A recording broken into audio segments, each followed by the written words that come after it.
Last but not least is finalist number 10, Diane Berish. She's in the Department of Sociology and Gerontology. Her advisor is Robert Applebaum. And she will be talking about hospital to skilled nursing facility, transitional care, and 30-day hospital readmissions. Do skilled nursing facility transitional care practices matter? Diane.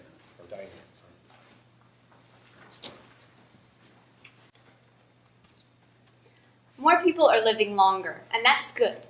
In 13 years, 1 in 5 Americans will be over age 65. This will impact every aspect of our nation, particularly healthcare.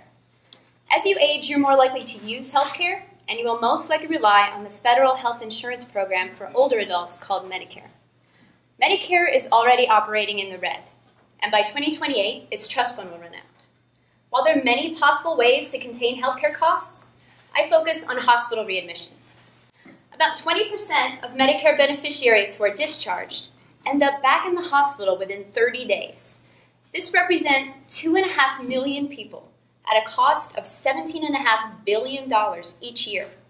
Beyond costs, readmissions disrupt lives, and they expose people to risks. What can we do to avoid them?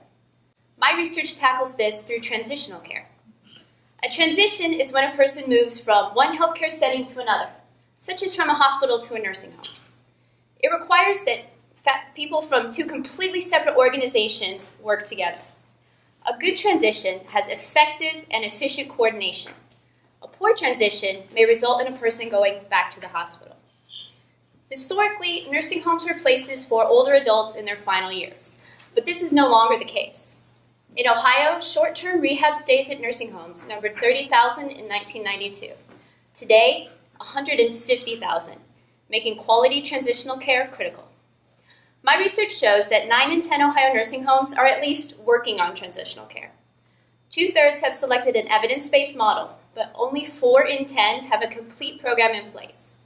What I want to know is, does the type and quality of transitional care reduce hospital readmissions? Here at Miami, I have access to unique data for Ohio nursing homes, with 12 waves covering 24 years with over 95% response rates.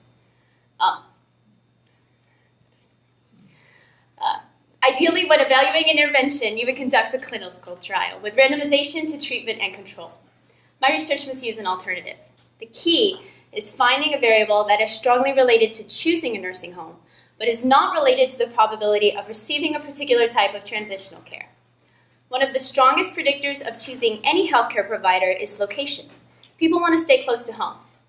However, when choosing where to live, people don't consider their transitional care options.